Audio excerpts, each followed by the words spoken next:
Hello, నేను CS రావు. ఆంధ్రప్రదేశ్ మండిపోతుంది అత్యాచారాలు హత్యలతో అనేది జగన్మోహన్ రెడ్డి చెప్పేటువంటి మాట. ఆ మేరకు కేంద్రానికి కూడా ఒక లెటర్ రాయటం జరిగింది. ఇదంతా కూడా డైవర్షన్ పాలిటిక్స్ కోసమా, అసలు విజయసాయి రెడ్డి విషయాన్ని డైవర్ట్ చేయడానికి ఇలాంటి లెటర్ రాశాడా, దీంట్లో ఉన్నటువంటి హిడెన్ ఎజెండా ఏంటి అనే దాని మీద డిస్కస్ చేసే ప్రయత్నం చేద్దాం. ప్రస్తుతం మన దగ్గర సువేరే గారు అలియాస్ శంకర వెంకటేశ్వర గారు మనతో ఉన్నారు. ఇంటరాక్ట్ అవ్వండి సార్. నమస్తే. నమస్కారం అండి సార్.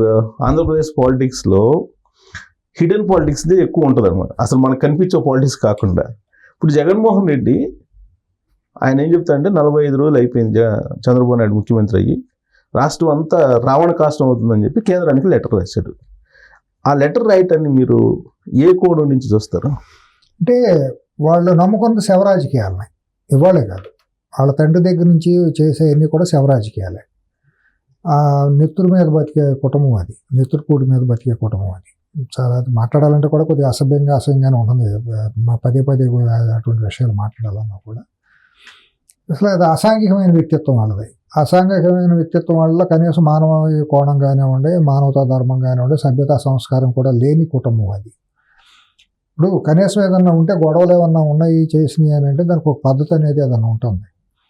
ఏమీ లేకుండానే రోడ్డు ఎక్కేయడం ప్రతిదానికి ఇంకా నెల కూడా అవ్వాలి. కరెక్ట్గా కొత్త ప్రభుత్వం అధికారంలోకి వచ్చి అప్పుడే శవయాత్రలు శవరాజకీయాలు అనే దానికి మొదలుపెట్టేశాడు. రాబోందుకి ముఖ్యమంత్రి నెత్తురు పడుతుందంటే, అక్కడ శవం ఉంటే దరిదాపుల్లో ముఖ్యమంత్రి నెత్తురు సుక్కలు పడతాయంట. పడగానే ఏంటంటే అక్కడ శవం ఉన్నట్టు దానికి ఒక సంకేతం అని చెప్పి చెబుతారు మన పెద్దలు. సో అక్కడ శవం ఉంటే అక్కడ కళేబరాలు ఉంటే అక్కడ రాబోందులు వాలిపోతాయి. అలాగే ఇప్పుడు ఇతను కూడా వికృతమైన వ్యక్తిత్వం. అతను క్రెడిబిలిటీ పోగొట్టుకున్నాడు. సొంత కమ్యూనిటీలో కూడా అందరితోనూ వాళ్ళు చీకొట్టబడుతున్నాడు. నిన్న మొన్నటి దాకా ఎవరైతే మోసారో చాలామంది తన సొంత సామాజిక వర్గం వాళ్ళందరూ కూడా ఇవాళ వాళ్ళందరూ కూడా చీకొట్టే పరిస్థితి వచ్చింది. ఈవెన్ ఆయన సొంత ఏదో కేతిరెడ్డి వెంకటరామరెడ్డి ఉన్నారు ధర్మవరం, ఆయన కూడా వ్యతిరేకిస్తున్నారు. ఆయనే కాదు, ఆయన నిన్న మొన్నటి దాకా మీడియాలో వాళ్ళని భుజానికి ఎత్తుకు మోసిన కొన్ని సెక్షన్స్ ఉన్నాయి సోషల్ మీడియాలో. వాటిలో వాళ్ళందరూ పొంగాలుగా వాళ్ళ స్పెషల్ ఎపిసోడ్లు రాస్తున్నారు. రియలైజ్ అయ్యారు వాళ్ళు ఎంత కోల్పోయాము, ఇతను నమ్ముకుంటాం మూలాన సామాజిక వర్గం అనేది ఎంత కోల్పోయింది, ఆర్థికంగా ఎంత కోల్పోయింది అనేది వాళ్ళు పశ్చాత్తాపం వాళ్ళు చెందుతున్నారు. కానీ ఇతను ఇంకా నికృష్టమైన ఆలోచనలు ఏం పోలా. ఇతను ఎంతసేపు మళ్ళీ శవాలను అడ్డం పెట్టుకుని, తండ్రి శవాలను అడ్డం పెట్టుకుని 1500 మంది పోయారని పిచ్చి లెక్కలు రాసి, ఎట్టోగా గాలికి పోయిన వాళ్ళందరూ తన తండ్రి మూలనే పోయారని చెప్పి వికృతమైన మనస్తత్వాన్ని ప్రదర్శించి ప్రజల్లో వికృతమైన మీడియా, సొంత కిరాయి మీడియా ద్వారా ఒక సానుభూతి పొందడం జరిగింది. ప్రజల్లో అజ్ఞానంలోనూ ఈ మూఢత్వంతో ఉండేవాళ్ళు ఉంటారు కాబట్టి, మీడియాను చూసుకుని అంత భ్రమించే వాళ్ళు ఉంటారు కాబట్టి దాన్ని వాడుకోగలిగాడు. ఇవాళ అది తేటతెల్లం అయిపోయింది. అతని నిజస్వరూపం ఏంటి, అతని రంగులేంటి, అసలు రంగులేంటి అనేవి బయటపడిపోయినాయి 5 ఏళ్ళ అధికారం వచ్చేటప్పటికి. అతను స్క్రాప్ అనమాట, మిగిలిపోయిన చెత్తలాగా పొలిటికల్గా మిగిలిపోయిన చెత్తగా. అతను ఆ లెటర్ మొత్తంలో 32 మందిని హత్య చేశారు ఈ నెల రోజుల పాటు, సుమారు 40 రోజులు అనుకోండి. 35 మంది మీద అత్యాచారం చేశారు, అత్యాచారాలు చేశారు కొంతమంది మీద. 2700 కుటుంబాలు మొత్తం వెళ్ళిపోయినాయి వైసీపీ కాబట్టి. వాళ్ళు కొట్టి మొగసాలకు ఎక్కిందని ఏడిసిందని చెప్పి సామెత ఉంటుందండి. వాళ్ళు దేనికైనా బరిదెగిచ్చారండి ఆ పార్టీ వాళ్ళు. అతను మరీ ముఖ్యంగా తను నమ్ముకున్నది ఏంటంటే శవాలను భుజాన్ని వేసుకుని రోడ్ల మీద తిరగటం, లేకపోతే శవాలతో ఇటువంటి నికృష్టమైన రాజకీయాలు చేయటం అనేది అతనికే చెల్లిందండి. 5 ఏళ్ల పాలనలో ఎంతమంది అసూలు బాసారండి? ఏ రోజన్నా చంద్రబాబు కానీ, లేకపోతే తెలుగుదేశం కానీ, జనసేన కానీ ఎప్పుడన్నా శవరాజకీయాలు చేశారా? రోడ్డు మీద పడేసి పీకలు కోసారు కదండి. చంద్రన్న అనే ఒక చంద్రయ్య పల్నాడు, ఒక ముస్లిం వ్యక్తి పల్నాడులో వెళ్తాంటే రోడ్డు మీద పడేసి రాళ్ళు పెట్టి కాళ్ళు ఇచ్చిన వీడియోలు బయటకు వచ్చినాయి కదండి. ఇప్పుడు డాక్టర్ సుధాకర్ గారిది మనం చూసాం కదండి. ఎన్ని వికృతమైన ఇవి కాకుండా ఎన్నో వచ్చినాయి. వాళ్ళు ఏంటంటే ఇటువంటిది మాట్లాడుకోవాలి రావడమే దౌర్భాగ్య పరిస్థితి, దురదృష్టం. ఇప్పుడు ఇటువంటి దాన్ని ఇంటర్వ్యూ రావాల్సిన పరిస్థితి ఎందుకు వచ్చిందంటే, ఆయన లెటర్లో లాస్ట్లో కన్క్లూజన్ ఏంటంటే, నాకు అపాయింట్మెంట్ ఇవ్వండి అని చెప్పి కోరాడు. ఇలా జరిగిపోతున్నాయి, నాకు ఒకసారి అపాయింట్మెంట్ ఇవ్వండి అని చెప్పి నరేంద్ర మోడీని కోరాడు. మాట్లాడాలన్నా కూడా రోత అండి. ఆ పేరు ఎత్తాలన్నా, మొహం చూడాలన్నా కూడా నికృష్టం అండి. నీతి నిజాయితీ లేనిది, వ్యక్తిత్వం లేనిది, మనిషి పుట్టక అర్హత లేని పుట్టకండి. అదంతా దౌర్భాగ్యం కొద్దీ, ప్రజాస్వామ్యంలో దౌర్భాగ్యం కొద్దీ అటువంటి వికృత శక్తులు అందరూ ముఖ్యమంత్రులుగా, రాజకీయ నాయకులుగా రావడం మన దౌర్భాగ్యం అండి. 5 సంవత్సరాలు రాష్ట్రాన్ని సర్వనాశనం చేసేసాడండి. అభివృద్ధి అనేది లేదు. పిల్లల జీవితాలు అంతా గంజాయి మొత్తులో ముంచేసేసి ఇష్టానుసారంగా అసభ్యంగా అసాంఘికంగా హత్యలు, దాడులు, రేపులు అన్నీ ఎన్నో జరిగినాయండి. అదంతా కూడా నేషనల్ క్రైమ్ బ్యూరోలోనే రికార్డ్ అయ్యి ఉందండి. అంతా చేసే వాళ్ళు నిస్సిగ్గుగా మనిషి అనే పొడవు పుడితే కనీసం సిగ్గు విచారం ఉంటుంది. మనం చేసింది ఏంటంటే ఆత్మవిమర్శ చేసుకుని కొన్ని రోజులు ఇంట్లో కూర్చుని ఆత్మీయులతో కూర్చుని మనం పొరపాట్లు ఏం జరిగినాయి, మనకి ఎంత దారుణమైన వాటి ఎందుకు వచ్చింది, మనం సరి చేసుకోవాల్సింది ఏముంది, రాజకీయంగా మనం ఏమన్నా రివ్యూ చేసుకోవాల్సిన అవసరం ఉందా, మనం ఆత్మవిమర్శ చేసుకుంటారు అద్దం ముందు నిలబడి మనం చూసుకున్నట్టు. ఇంగిత జ్ఞానంలోనూ కడుపు ఆనందం తినేవాళ్ళు అయితే ఆ పని చేస్తారండి. తగుదనమ్మా అని అన్నిటికీ ఇడిసేసిన ఇది ఏదో సామెత చెబుతారు కదా, అన్నిటికీ ఇడిసేసిన వాళ్ళు ఈదికి పెద్దని. అట్లా అన్ని ఇడిసేసిన వాళ్ళ జాతి అదేంటి వాళ్ళు జాతి అంటే మీన్స్ ఆ పార్టీ. అలాంటి వాళ్ళకి అపాయింట్మెంట్ ఇస్తారా కేంద్రం? ఇప్పుడు అపాయింట్మెంట్ కావాలని కోరుతున్నాను నరేంద్ర మోడీని. ఏమోనండి, ఎవరో అని చెప్పడానికి లేదు. ఎందుకంటే 5 ఏళ్ళు మరి సంకనెక్కించుకుని ముద్దులు పెట్టుకుని మోసుకున్న పార్టీ కదా ఢిల్లీలో ఉన్న పార్టీ. మరి మొయ్యరు ఎవరో అని ఇదేం లేదు. ఇక్కడ మళ్ళీ బీఆర్ఎస్తోనూ అంటగలుగుతున్నారు. ఇక్కడ బీఆర్ఎస్ పార్టీతో కూడా వాళ్ళ ఆలోచనలు నడుస్తున్నాయి, కలుపుకోవాలని మెర్జ్ చేసుకోవాలనే ప్రయత్నాలు ఇక్కడ జరుగుతున్నాయి.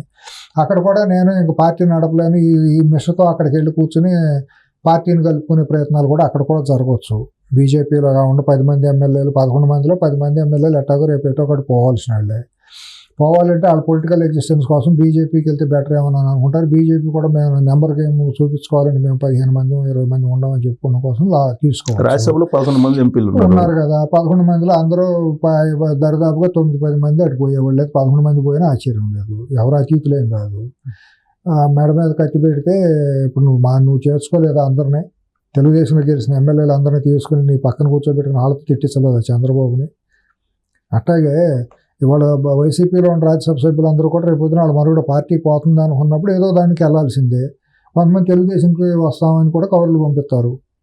ఎందుకంటే ఇక్కడ రూలింగ్ పార్టీ ఉంది కాబట్టి మాకు ఏదో ఒకటి ఉపయోగం ఉంటుందనే ఉద్దేశంతో తెలుగుదేశం దాన్ని యాక్సెప్ట్ చేస్తున్నా, వద్దని సున్నితంగా తిరస్కరిస్తున్నారు. లేదా అప్పుడు ఆప్షన్ ఏముంది, బీజేపీ ఒకటే ఉంటుంది, కేంద్రంలో బీజేపీకే పోతారు వాళ్ళు.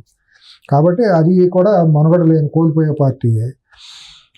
తనకి కూడా తెలుసు, అంత తెలియదేం కాదు, పార్టీ నిలబడదు, మనం ఎగ్జిస్టెన్స్ పోతుంది అనేది అతనికి ఉండే మనిషి అయితే ఉంటుంది. మనిషిగా ఉండే మాత్రం ఆలోచన ఉంటుంది అతనికి. అదే మాత్రం కూడా అటువంటి మానవీయ కోణం మానవీయ ఆలోచనలు ఉన్న మనిషిలాగా నేను అనుకోను.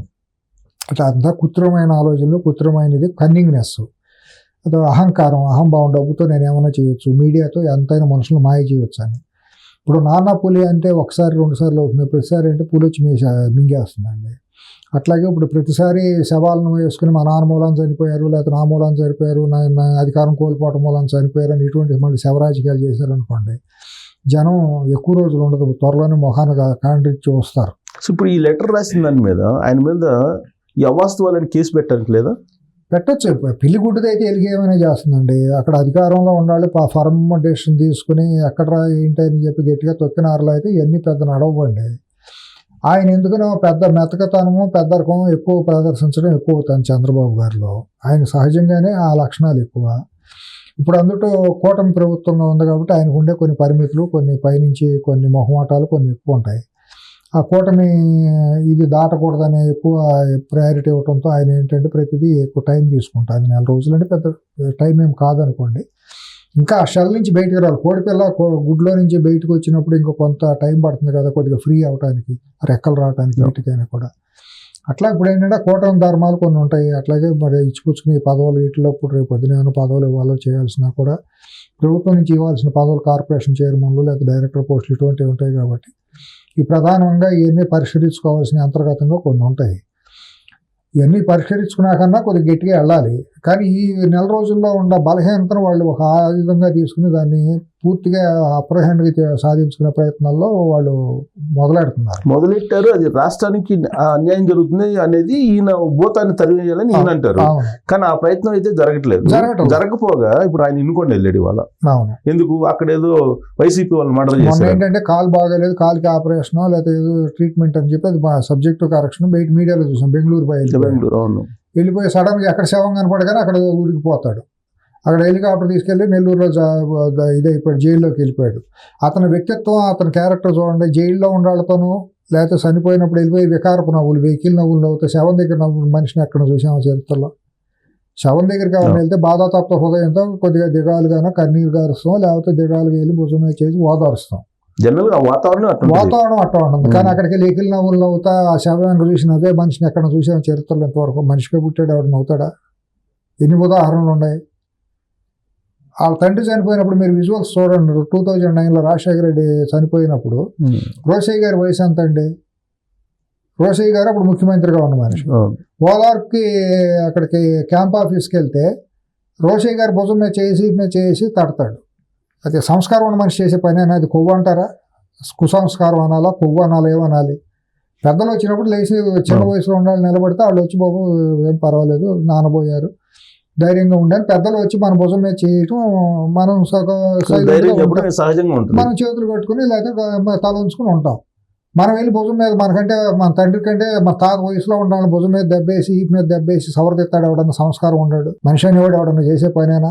చదువు సంజీలు ఉన్నాడు కనీసం మనుషుల మధ్య నలుగురు మధ్య తిరిగే మనిషి చేసే పనేనా? మీరు చూడండి 2009లో రాజశేఖర రెడ్డి గారు పోయినప్పుడు పరామర్శకి వెళ్ళిన వాళ్ళు అందరినీ భుజం మీద చేయటం, ఈపులు సవర తీయటం ఏంది కుసంస్కారం? ఆ పెంపకం ఏంటి? ఆ పెంపకం అది మనిషి చేసే లక్షణమేనా?